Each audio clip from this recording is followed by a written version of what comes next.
Olá, sejam bem-vindos para mais um programa, O Livro dos Espíritos em Nossa Vida.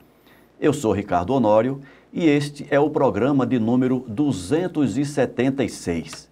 E hoje nós vamos falar sobre a Lei de Conservação, contida no capítulo 5 do livro 3º de O Livro dos Espíritos. O instinto de conservação é uma lei natural? Vamos falar sobre isso logo após a nossa vinheta. Até já. Começa agora o programa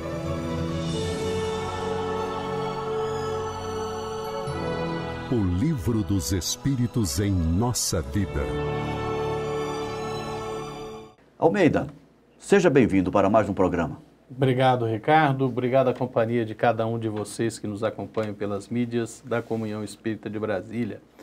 Conservar-se é preciso. Pois é, Almeida. E hoje nós vamos iniciar o estudo do capítulo 5, que trata da Lei de Conservação. E a questão 702, na questão 702, o Kardec fez essa pergunta. O instinto de conservação é uma lei natural? É da nossa natureza que nós busquemos nos conservar, evitar a nossa destruição? É da lei isso? Com certeza, né? Com certeza. E é interessante que é uma premissa sem a qual nada faz sentido, né? Se a busca da autodestruição fosse a lógica, ou se a ausência do instinto de conservação fosse a regra, estaria ameaçada a consecução de todos os nossos objetivos. Porque a existência na matéria, e vamos lembrar isso, a destruição é só da matéria. Isso, perfeito. Nenhum de nós é capaz de se autodestruir. Não existe essa possibilidade, né? Agora, a destruição do nosso invólucro, da nossa casca, desse material divino, Desse instrumento de trabalho, né? desta ferramenta divina que é instrumento de trabalho para nos burilarmos, para nos aperfeiçoarmos, não seria possível. Então, sim, nós temos o instinto de preservação, o instinto de conservação, o medo de morrer, podemos até dizer isso, né? O medo de ter a vida na matéria interrompida como uma premissa muito forte no nosso eu mais profundo. E isso é nosso, seres humanos, é nosso na animalidade, é nosso nas plantas, é nosso em todos os reinos da natureza. É uma constante na existência na matéria. E você fez um comentário agora que eu achei interessante, Almeida. As plantas, elas nos dão esse exemplo, não é? Uma planta está ali ofuscada por uma árvore maior, ela dá um jeito de buscar a luz solar. Se você tem uma planta em casa, na sua sala, e eu vejo isso lá em casa. Ela busca o sol. Ela busca o sol, é impressionante isso. E é interessante, né? Porque aí a gente quer colocar na planta aquilo que é nosso, né? Que é a racionalidade. Não é racional, é um instinto. A luz é a vida, a luz está naquela direção. Eu tenho que me estruturar em busca daquilo. Por isso que o Kardec, tanto na pergunta como no título, ele não fala na razão de conservação, não, é o instinto de conservação. Instinto. É algo mais primevo, é algo mais primário, né? Está mais na base. Não carece de raciocínio. Não tem raciocínio nessa fase envolvida. Por exemplo, o ser humano está no 12º andar, tem uma janela, ele sabe, né? Não devo me expor nessa janela que eu posso cair. Isso é raciocínio. Isso é raciocínio. Agora, o animal não tem essa percepção de causa-consequência. Mas nós temos e nós evitamos. É verdade, Almeida. Então vamos à resposta. O instinto de conservação é uma lei natural? Sem dúvida. Ele é dado a todos os seres vivos, qualquer que seja o grau de sua inteligência. Em uns, ele é puramente maquinal. Em outros, ele é racional. Foi o que nós comentamos, né, Almeida? Com certeza. Então, nas plantas, nos animais, podemos dizer, não tem nada de racional. Ele é maquinal, ele é instintivo, é instinto puro. Já em nós, não. Você deu o exemplo aí da janela, a gente pode perceber que se aproximar de uma janela ali sem grades, corremos um risco maior. Existe um risco ali envolvido. Não é isso? Bom. Questão 703. Com qual objetivo Deus deu a todos os seres vivos o instinto de conservação? Pois eu acho que eu já dei spoiler, né? Dei spoiler. Você já adiantou essa resposta. E existe todo um planejamento divino para todos nós, filhos do Altíssimo, de nos desenvolvermos, de sermos cada vez menos simples, menos ignorantes, cada vez mais complexos, cada vez mais conhecedores das verdades eternas. E nós temos esse plano para ser seguido. Né? A providência divina nos provê. Esse verbo prover é complicado, né? A providência divina nos deu, nos concedeu esse instinto para que a gente cumpra o nosso papel dentro do grande plano do Pai. Né? E não tenhamos dúvida, cada um tem seu plano individual construído diariamente. Mas todos nós estamos na construção desse grande plano de Deus. Pois é, Almeida.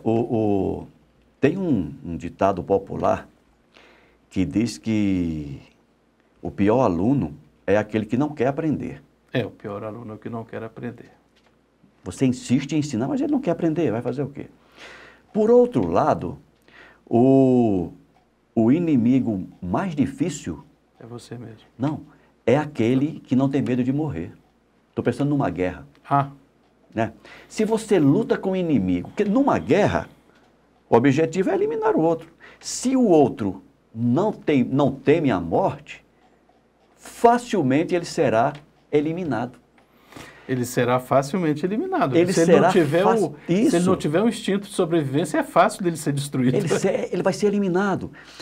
Se considerarmos nós, os seres humanos, nós estamos aqui para cumprir um desígnio divino, que é o aprendizado, a evolução.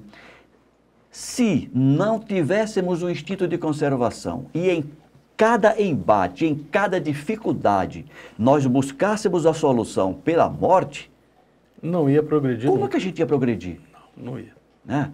Esse projeto ele não ia para frente. Deus, em sua sabedoria, sabendo disso, colocou essa sementinha, digamos assim. Essa linha de programação. Essa linha de programação. Lá no meio do algoritmo tem essa linha de programação. Olha, qualquer coisa, não opte pela solução de fugir da missão. Com interessante. Certeza. Vamos à resposta? Vamos. Com qual objetivo Deus deu a todos os seres vivos o instinto de conservação? Resposta: porque todos devem concorrer para os objetivos da providência. É por isso que Deus lhe deu a necessidade de viver. Olha, não é a oportunidade, é a necessidade de viver. Interessante, né? Ele dá a oportunidade, mas também a necessidade. É uma necessidade, porque sem a existência, o espírito não progride. Não. E sem a existência na matéria. Isso às vezes dá um nó, né? Mas poxa, se a matéria é a fonte de todo mal. Não, a matéria não é a fonte do mal. Não. Não é.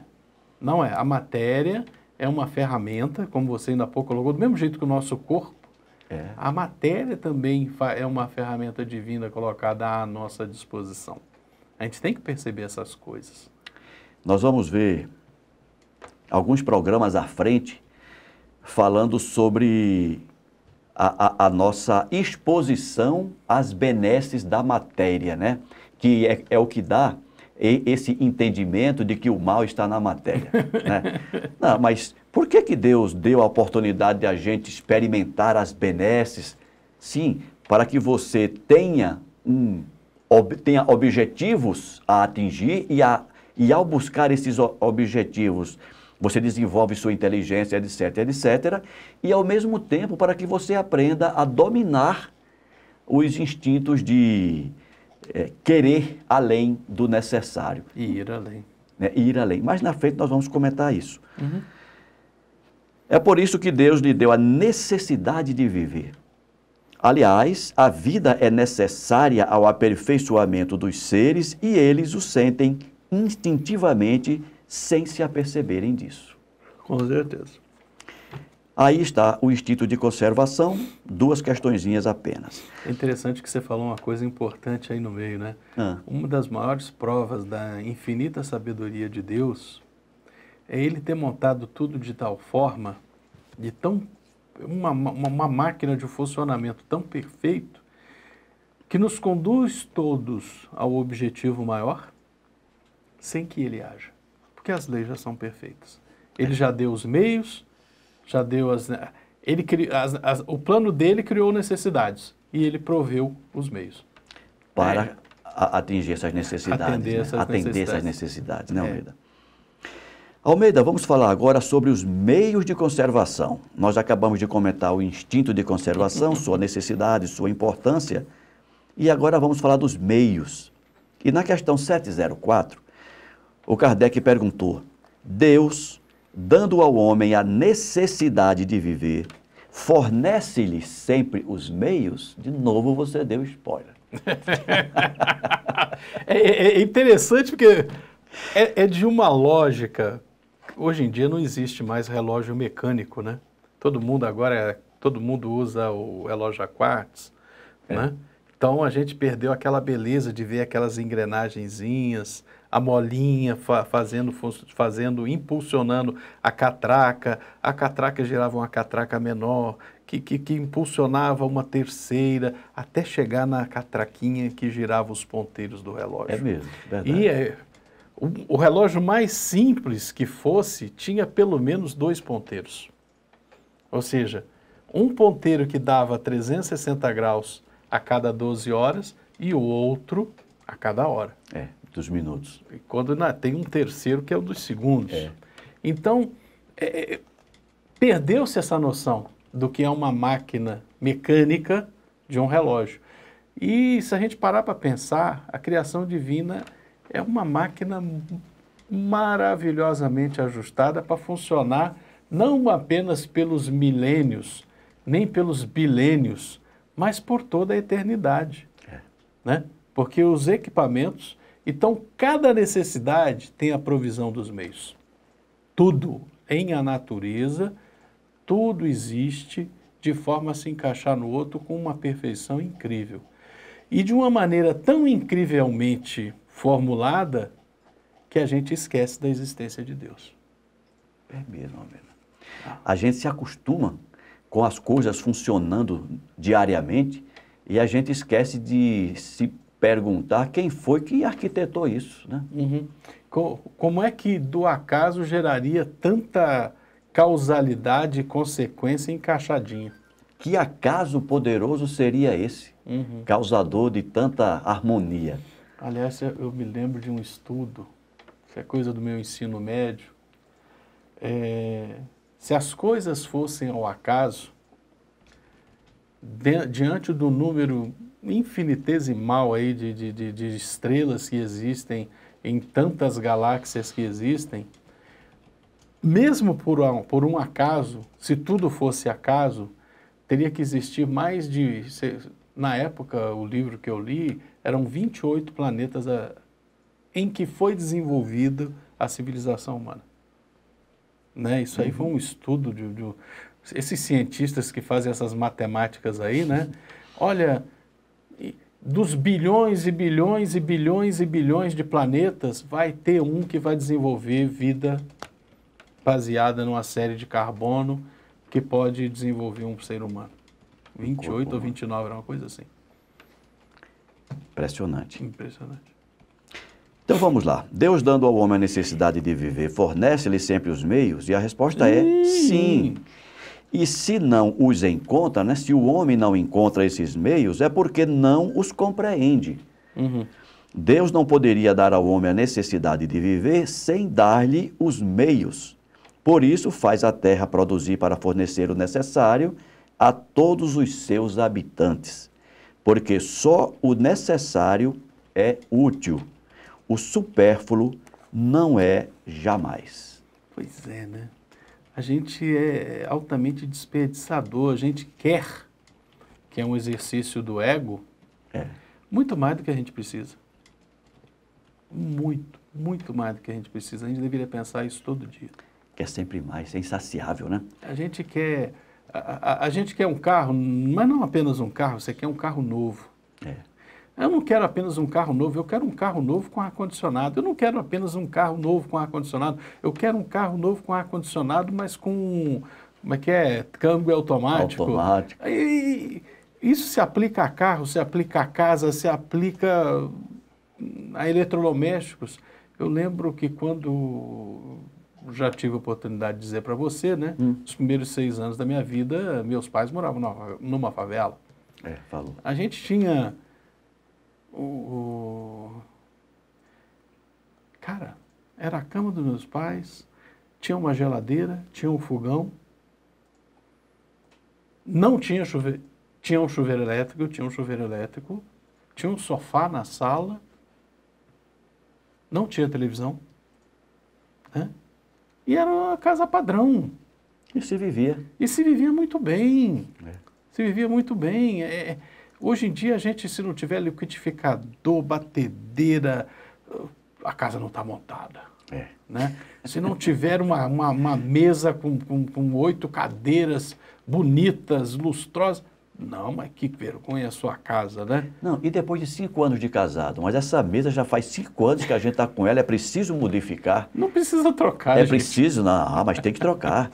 Celular, Gente, até 15 saiu anos um atrás a gente modelo não novo, tinha. saiu um modelo novo, como é que eu vou ficar com esse modelo antigo se já tem um modelo novo? É umas coisas loucas. E por aí vão os excessos, né? O supérfluo, né? É aquela velha história, né? Se a gente tenta explicar para os nossos irmãos e irmãs que estão nos assistindo, poxa, na nossa infância não existia celular, não existia internet, não existia computador dentro de casa.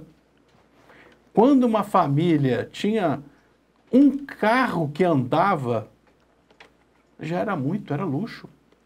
Não vou nem falar de televisão, que a televizinho existiu o tempo todo, né? É verdade. O pessoal via novela na casa do vizinho. Pela janela, ficava ali olhando. Queixuzão ali em cima. Quando o vizinho era muito boa gente, ele pegava a televisão, colocava na janela, porque aí o quintal ali se enchia mais à vontade. de telespectadores. Mas é bom a gente dizer também, Almeida, que quando a gente faz um comentário como esse, nós não estamos defendendo o atraso, a permanência do passado. Não é isso. As coisas têm que evoluírem mesmo. Tem. A gente né? só tem que ter a noção do que realmente é necessário. Isso. E não permitir que você perca a sua felicidade pela falta do supérfluo. Que você perca o seu equilíbrio, o equilíbrio da sua vida, né? Se você tem um carro manual, mecânico, e você quer um com câmbio automático, e você justo. pode... É justo. É justo. É justo. É justo. Ah, eu quero um celular que tenha... Você pode pagar... É justo, né? Que Você trabalhou. Você trabalhou. Você se esforçou. O que nós falamos, repetindo... Não perca a felicidade por isso. Não perca a felicidade. Se você vê o seu vizinho com um carro zero e você não pode trocar o seu, não se infelicite por isso. Você sabe que eu tenho a alegria de nunca ter tido um carro novo, né? É mesmo? Eu nunca tive. Eu tenho a alegria e a honra de ser filho de mecânico e genro de mecânico. E o que me permitiu aprender que um carro usado, bem mantido, ou para usar a palavra adequada no português castiço, bem manutenido. É verdade. O carro funciona muito bem. E ele chega no mesmo lugar do carro novo. Às vezes até mais rápido. Chega lá. É isso. Almeida, vamos agora para a questão 705. Isso. Por que a terra não produz sempre bastante para fornecer o necessário ao homem? E aqui eu chamo a atenção para uma premissa que o Kardec coloca nessa tem pergunta. Uma premissa falsa.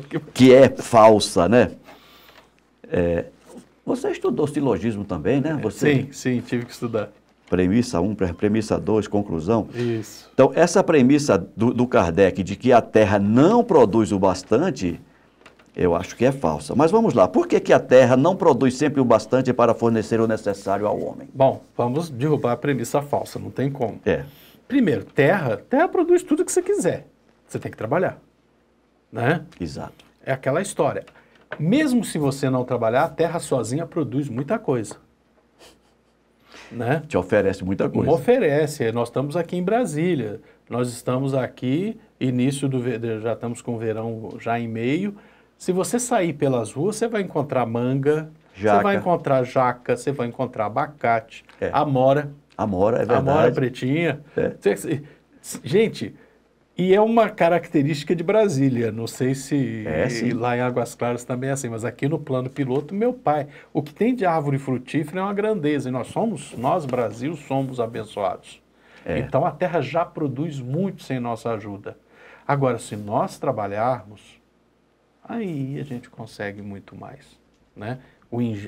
A capacidade da terra de produzir e o engenho humano produz muito mais. E quando a gente diz trabalhar, não é só Não é cavucar a trabalho terra. manual, não é trabalho É você trabalhar a inteligência para fazer com que aquilo que a terra produz seja multiplicado. Sim, né? E aquela história, aquilo que você produz e que teria que consumir rapidamente antes que estrague, de repente você consegue produzir um processo para que aquele alimento dure mais.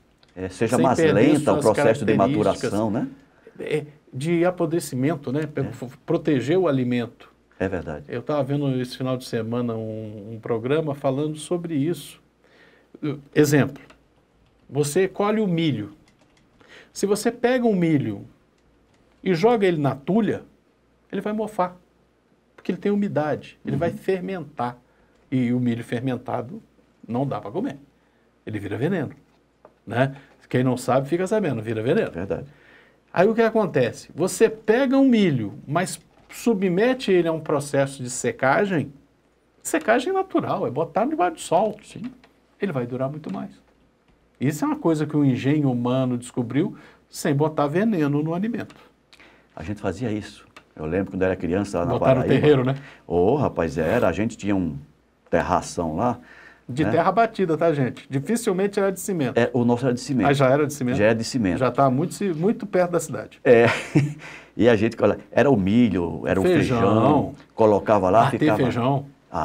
Com a varinha assim para tirar, para soltar a palha, né? Soltar a palha. E é isso que você está dizendo mesmo. Depois de seco, o milho seco, a gente colocava naqueles tonéis, vedava para não entrar ar. E no ano seguinte... Estava o milho ali do mesmo jeito. Perfeito. Né? Então, tudo isso para responder objetivamente a pergunta, né? A terra não produz sempre bastante? Ela já produz bastante, mas com o auxílio do homem, ela produz muito mais. Então, ela não produz talvez o que todo mundo quer por falta de vergonha nossa de trabalhar mais. Vamos à resposta. Vamos à resposta. É que o homem negligencia o ingrato. É que o homem negligencia o ingrato. É, todavia, uma excelente mãe, a terra. Frequentemente também, ele acusa a natureza pelo que resulta de sua imperícia ou de sua imprevidência. Se guarda o milho sem secar, vai mofar e ele vai perder. Aí vai dizer que a terra não produziu. A terra produziu. Ele que não teve a prudência de saber guardar o fruto. Isso. A terra produziria sempre o necessário se o homem soubesse se contentar. Se ela não basta a todas as necessidades, é porque o homem emprega no supérfluo o que poderia ser dado ao necessário. Veja o árabe no deserto. Ele encontra sempre com que viver, porque não cria para si necessidades artificiais. Não inventa. Não inventa. Quando a metade dos produtos é esbanjada para satisfazer fantasias, o homem deve se espantar de nada encontrar no dia de amanhã. E há razão para se lastimar de estar desprovido quando vem o tempo da escassez, porque esbanjou no passado.